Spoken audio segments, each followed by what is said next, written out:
오늘 하나님께서 우리에게 주시는 말씀은 창세기 32장 22절부터 31절까지 말씀입니다. 창세기 32장 22절부터 제가 읽겠습니다. 그 밤에 야곱은 일어나서 두 아내와 두 여종과 11 아들을 데리고 야복 나루를 건넜다. 야곱은 이렇게 식구들을 인도하여 개울을 건너 보내고 자기에게 딸린 모든 소유도 건너 보내고 난 다음에 뒤에 홀로 남았는데 어떤 이가 나타나 야곱을 붙잡고 동이 틀 때까지 씨름을 하였다. 그는 도저히 야곱을 이길 수 없다는 것을 알고서 야곱의 엉덩이 뼈를 쳤다. 야곱은 그와 씨름을 하다가 엉덩이 뼈를 다쳤다. 그가 날이 새려고 하니 놓아달라고 하였지만 야곱은 자기에게 축복해 주지 않으면 보내지 않겠다고 떼를 썼다. 그가 야곱에게 물었다. 너의 이름이 무엇이냐? 야곱이 대답하였다. 야곱입니다. 그 사람이 말하였다. 내가 하나님과도 겨루어 이겼고 사람과도 겨루어 이겼으니 이제 내 이름은 야곱이 아니라 이스라엘이다. 야곱이 말하였다. 당신의 이름이 무엇인지 가르쳐 주십시오. 그러나 그는 어찌하여 나의 이름을 묻느냐 하면서 그 자리에서 야곱에게 축복하여 주었다. 야곱은 내가 하나님의 얼굴을 직접 뵙고도 목숨이 이렇게 붙어 있구나 하면서 그곳 이름을 브니엘이라고 하였다. 그가 브니엘을 지날 때에 해가 솟아올라서 그를 비추었다. 그는 엉덩이 뼈가 어긋났으므로 쩔뚝거리며 걸었다. 이는 하나님의 말씀입니다. 하나님 감사합니다. 우리 함께 인사 나누고 말씀의 은혜 나누겠습니다. 하나님께서 원하시는 세상은 평화로운 세상입니다. 네, 감사합니다. 주신 주님의 은총이 여러분들의 가정과 일터 위에 이 더운 여름에 또 씨름하는 여러 사람들 위해 충만하게 임하기를 주님의 이름으로 축원합니다. 오늘은 성령 강림절 11번째 주일입니다. 야곱 이야기를 계속해서 창세기를 통해서 보고 있는데요. 야곱이 하나님과 겨루어 이긴 후에 이름이 야곱에서 이스라엘로 이 교체되는, 변경되는, 이 변화받는, 이 새 이름 받는 장면이 기록된 오늘 창세기 본문을 가지고 말씀의 은혜를 나누겠는데, 어떻게 보면 야곱의 인생에서 가장 중요한 순간이라고 할 수가 있습니다. 밤새 천사와 씨름하는 이 본문이 우리에게 어떤 의미로 좀 읽혀야 되는지, 또 그리고 참 추가적으로 오병이어 말씀이 기록되어 있는 마태복음 14장이 오늘 병행 본문인데, 이 두 가지 말씀을 같이 조화롭게 살펴보면서 하나님께서 우리에게 하시는 말씀을 깨달으시는 시간 되면 좋겠습니다. 네, 오늘 말씀의 제목은 순결한 삶의 진실입니다. 순결한 삶, 삶에 어떤 순결한 부분이 있는데 그게 어떤 진실을 담고 있는지, 어떤 진실이 순결한지. 마이크가 잘 안 돼요. 그래요?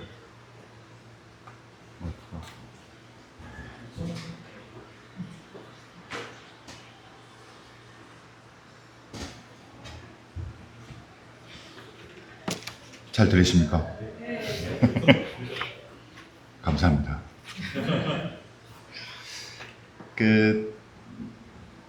고민은 배송만 늦출 뿐, 이런 얘기 한 번씩 들어보셨죠? 저희 교회도 쇼핑 중독된 분들이 많아가지고 다 아실 텐데 농담이고요. 권사님들 들어보셨어요? 고민은 배송만 늦출 뿐. 그러니까 좋아하는 물건 브랜드가 있는데 살까 말까, 이번에 새로 뭐가 나왔어요. 살까 말까, 결국 사게 된다는 얘기입니다. 그래서 고민하면 배송만 늦는다. 그냥 얼른 사라, 이런 식으로 이제. 그러니까 사라고 부추기는 말이라기보다는 결론적으로 살 사람은 사더라, 이런 얘기인 것 같은데, 야곱이 20년이 걸렸습니다.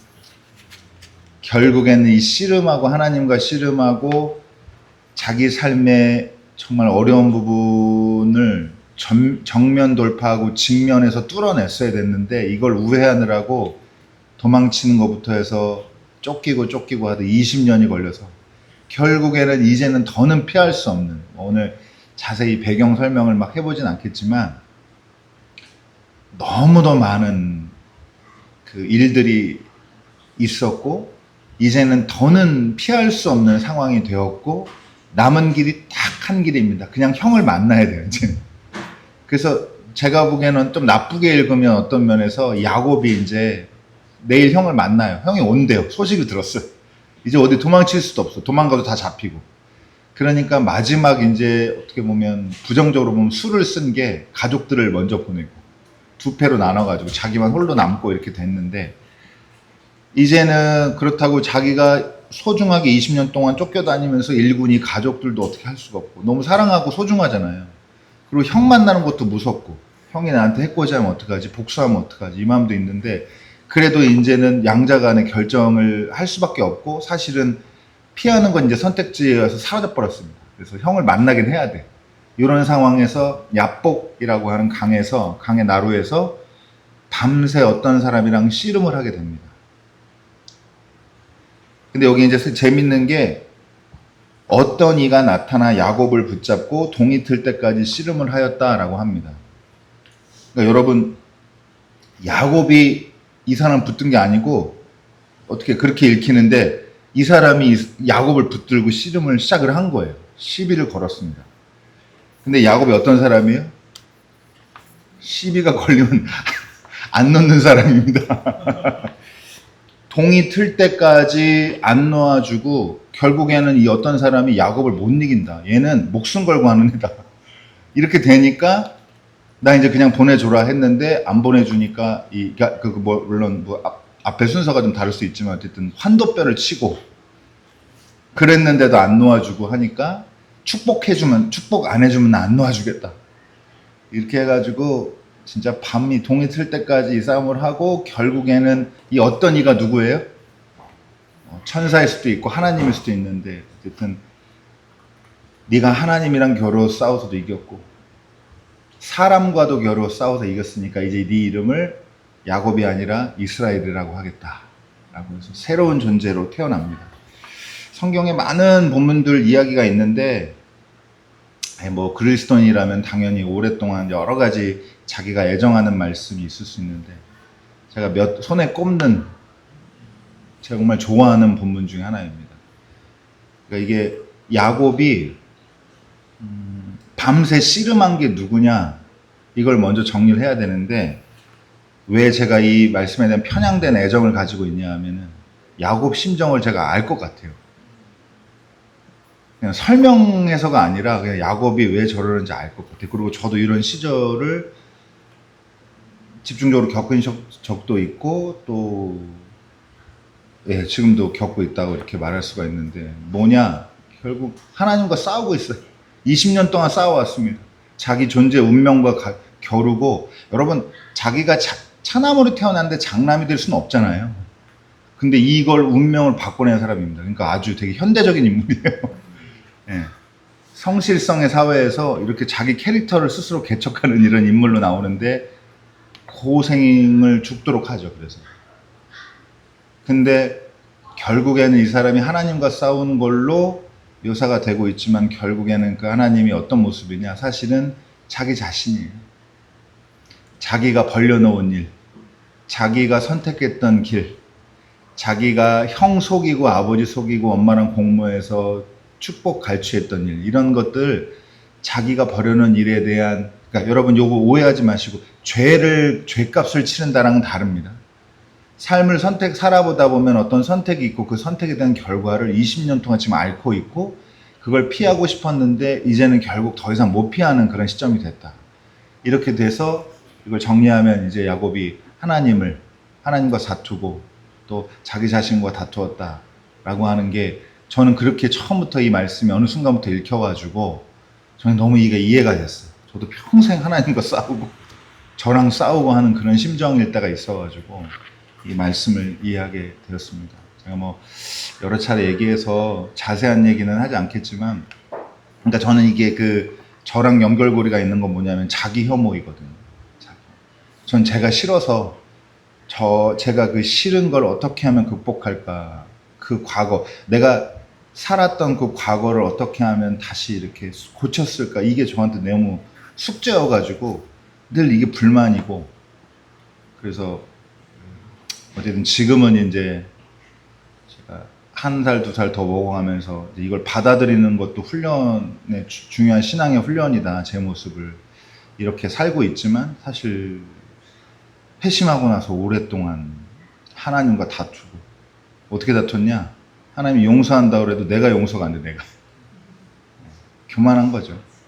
근데 그렇게 살았어요. 그렇게 살아서 더 완벽해 보려고 하고 막 그러던 시절이 있었는데 이제 그게 또 안 돼가지고 또 좌절해 또 제가 싫고 역순환 악순환이 그냥 반복되는 것 같은 그런 시절이 있었는데 그래서 그런지 야곱의 심정 이해가 갑니다.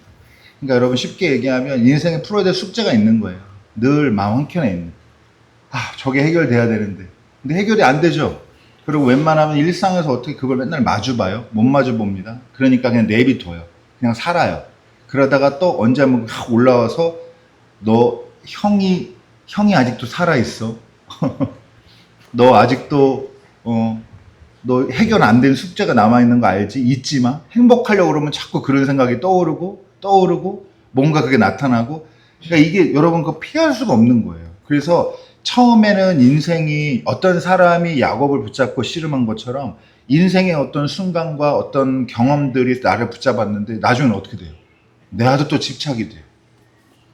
내가 이걸 붙잡고 못 놓고 여기서 이거 그 전문 용어로 하면 쇼부를 보지 않으면 안 되겠다 하니까 이거를 끝내 못 잡고 못 놓고 이걸 붙잡고 씨름하고 이렇게 사는 게 어떻게 보면 우리 인생의 한 부분이다 라는 생각이 들고 제가 그게 너무 이해가 됐다라고 합니다. 제가 회심하고 나서 교회에서 주여 청년이었습니다. 주여 청년.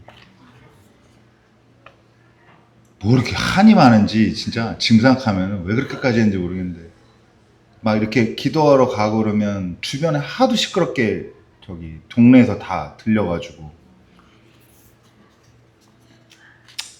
그랬죠.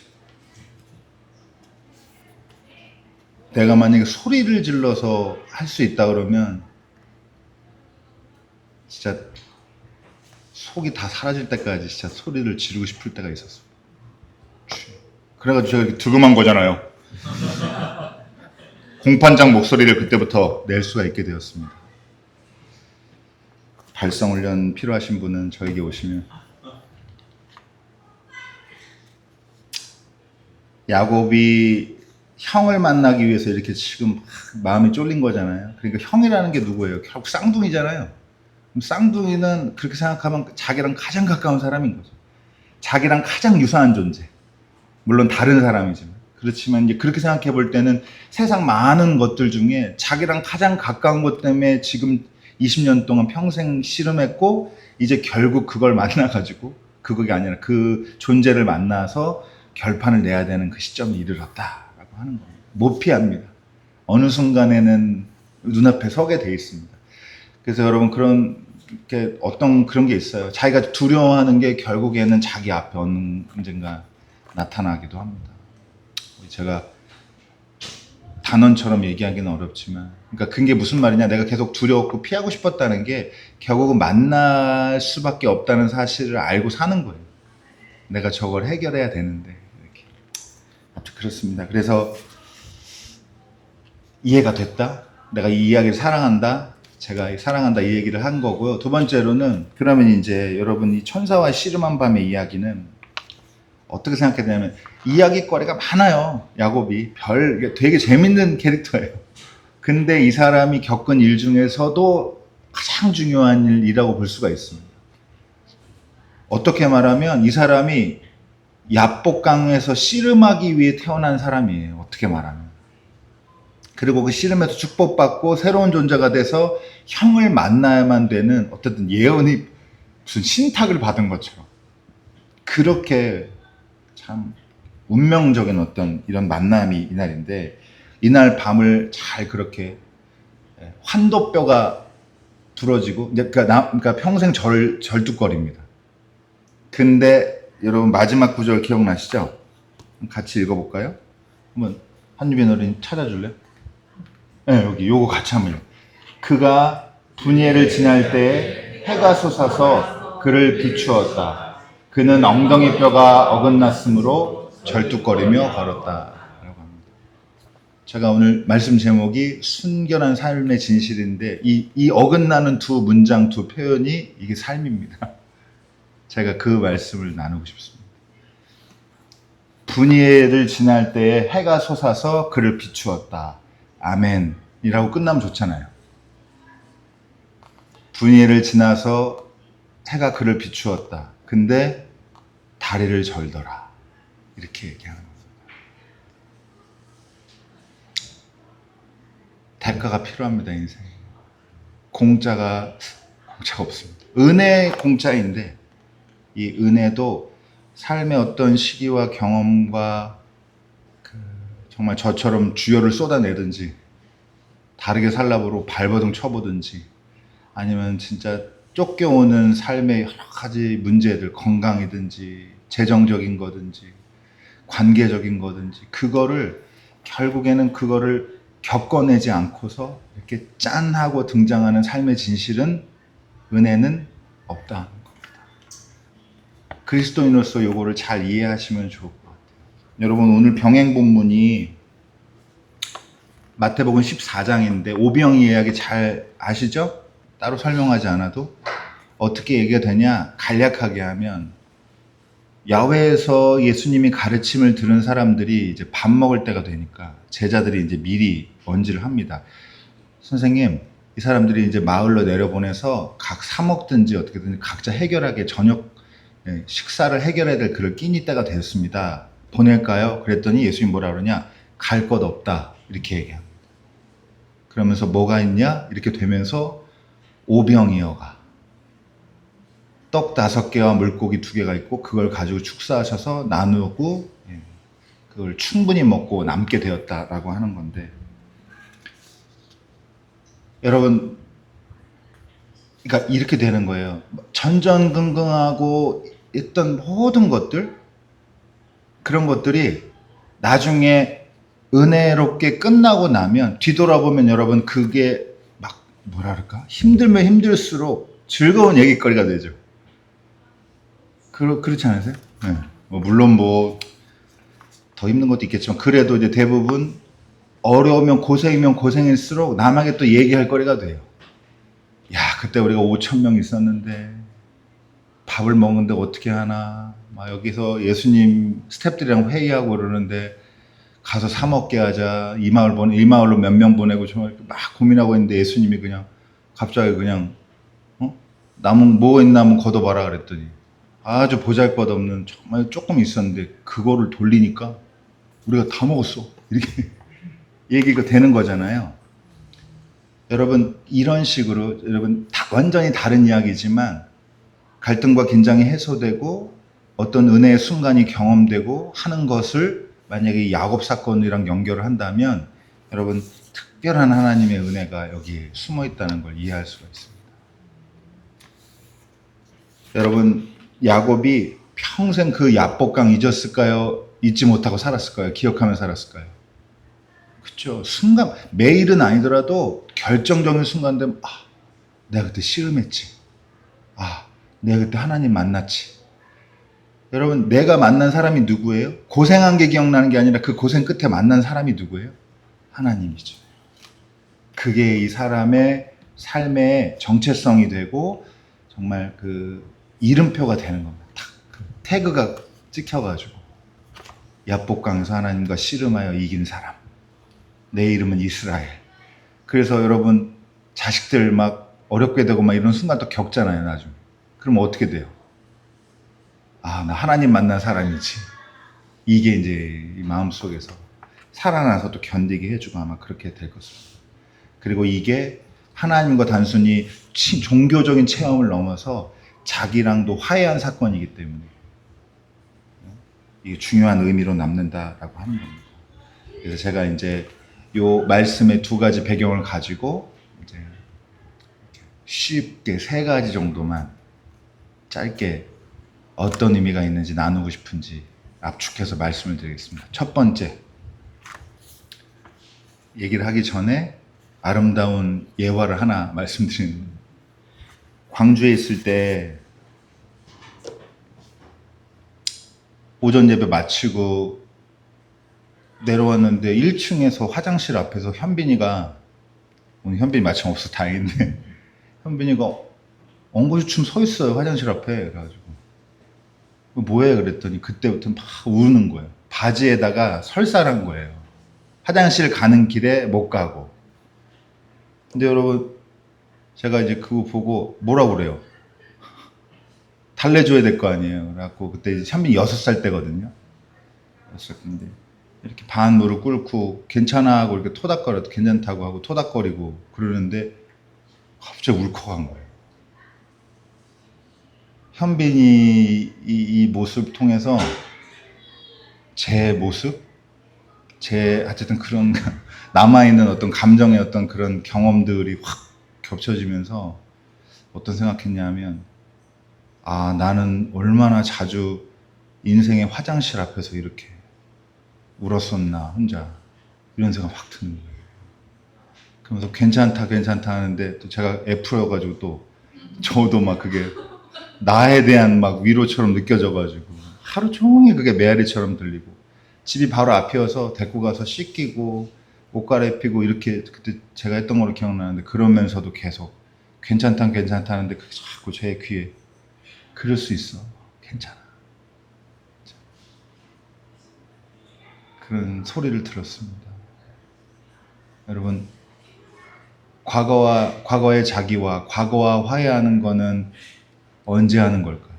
과거에 하는 걸까요? 과거로 돌아가는 걸까요? 미래로 가서 하는 걸까요? 지금 오늘 여기서 하는 걸까요? 오늘 여기서 하는 겁니다. 밥 여러분 다 있어요. 문득 방심할 때 밥을 뜨는데 무심결에 밥 뜨는데 갑자기 탁 옛날 그 사건 떠오르면서 내가 살아있구나, 은혜롭구나 이럴 때가 있고. 이건 아마 비슷한 경우 많을 텐데, 화초 다 죽은 줄 알았는데 새순 올라온 거 딱 보면 어때요? 감동이 막 있고, 아 이렇게 살아있구나, 또 이렇게 생명력이 이해가는 거예요. 저는 심지어 화장실에서 펜 떨어뜨리다가 가까스로 잡은 적 있거든요. 이 얘기 제가 한 적이 있을 거예요. 또 광주에 있을 때인데 화장실에서 이렇게 책 보는데 연필 껴놨는데 연필 툭 놓쳤어요. 근데 제가 얼마나 순발력이 좋은지 그거를 새끼손가락이랑 이 약지 사이로 딱 이렇게 간당간당 잡아냈어요. 제가 그날 울었잖아요. 이거 보고. F여서 그런 게 아니라 여러분 그럴 때였어요. 내가 이렇게 하나님한테 가까스로 붙잡힌 존재구나라고 생각이 딱 드는 거예요. 여러분 이런 삶의 순간들을 여러분 경험하시기 바랍니다. 오늘 경험하시기 바랍니다. 오늘. 형이랑 풀려고 20년 타임머신 타고 어떻게 돌아가는지, 아니면 과거 얘기 자꾸 들추어내고, 예? 그렇게 할 필요 없어요. 어떤 면에서는 오늘 어떤 순간들, 하나님께서 주시는 은혜로운 순간들 때문에 과거의 문제, 나의 삶의 가장 무거운 고통의 멍에 이런 것들이 풀리고 해결되는 줄 여러분 믿으시기 바랍니다. 자, 그리고 두 번째로 오늘 푸는 겁니다. 그리고 두 번째로 누가 풀어요? 하나님이 푸시지만 내가 겪어야 돼요. 요거 기억하시기 바랍니다. 여러분 몇 년 걸렸다고요? 형이랑 화해하는데 20년 걸렸습니다. 하나님이 능력 없어서 그러죠? 아닙니다. 하나님의 능력이 우리가 생각하는 능력이랑 달라서 그래요. 여러분 5,000명 먹일 때 그냥 먹여도 되잖아요. 그렇잖아요. 가 있어. 배달 갈 거야. 이렇게 5,000명? 한번 숨어봐 한번 내가 찾아볼게. 이렇게 해도 되잖아요. 과시하고 싶으면. 근데 어떻게 해요? 굳이 떡 5개랑 물고기 2마리 그거 사용해서 그걸 광주에 담아서 축사하고 나눠주면서 이렇게 하셨다라고 하는 겁니다. 사실대로 꼭 받아들이지 않더라도 여러분 이게 의미가 중요한 거예요. 예수님이 하나님이 떡 5개 5병여가 필요해서 그랬을까요? 그게 안 되면 그 마중물이 없으면 이게 안 돼서 그랬을까요? 능력이 부족해서 손이 짧아서? 아니란 말이죠. 하나님이 이렇게 우리가 가진 걸 요청하세요. 우리가 대가 없이 받는, 크기가 너무 커서 대가 없는 것 같지만 우리가 아무것도 손 하나 까딱 안 하고 받는 은혜는 사실 거짓말입니다. 발버둥 쳐야 받는 게 하나님 은혜입니다. 근데 너무 커요. 그러니까 나중에 내가 발버둥 친 거는 하나님이 주신 거에 비하면 아무것도 아니에요. 너무 가벼워요. 그래서 뭐라고 그래요? 그걸 하나님의 은혜라고 합니다. 예수님께서 얘기하시죠. 마을로 보낼 거야? 어떻게 해요? 갈 것 없다. 그런데 여러분 상상해 보세요. 예수님 팔 걷어붙이면서 아이 보내지 마. 일로 와. 여러분 하나님 이렇게 우리 삶에 팔 걷어붙이고 들어오셔서 갈 것 없다. 어디 찾아다니지 마라. 이렇게 하시는 분이라는 걸 여러분 두 번째로 기억하시고 거기에 제가 그걸 겪어내야 된다. 기억하시기 바랍니다. 그리고 마지막 여러분 야곱의 20년 필요했고 오병이어 기적에 이 떡 5개와 물고기 2마리가 필요했다는 게 하나님의 능력이 어떠한 건지 보여줍니다. 하나님이 힘이 없어서 20년 동안 돌려가지고 야곱을 이스라엘로 만든 게 아니라 야곱의 20년 동안 이스라엘 될 때까지 하나님이 함께 하신 겁니다. 그게 될 때까지 하나님이 포기하지 않고 야곱 곁에서 이스라엘을 될 때까지 곁에서 동행하시고 팔 걷어붙이고 남의 일인 것처럼 안 하시고 여러분 우리 삶에서 하나님이 이렇게 오랫동안 우리랑 동행하시면서 우리의 삶을 잃어버린 것 되찾게 하나님 은혜를 주십니다. 오래 걸려요. 시간이 걸립니다. 야곱에게 20년, 우리에게 몇 년일지 모릅니다. 그러나 기간이 길수록 하나님이 그 기간 동안 함께 하시고 계시다는 사실 포기하지 않으시고 여러분 기억하시기 바랍니다. 그래서 저도 그렇지만 여러분 자신과 화해하시기 바랍니다. 살면 살수록 자신과 불화했던 것 풀리면 좋겠습니다. 원망했던 것 감사로 바뀌고 어려웠던 것들이 다른 사람과 은혜를 나누는 좋은 이야기거리로 그렇게 남았으면 좋겠습니다. 저와 여러분의 삶에 그런 하나님의 축복이 있기를 주님의 이름으로 축원합니다. 기도하겠습니다.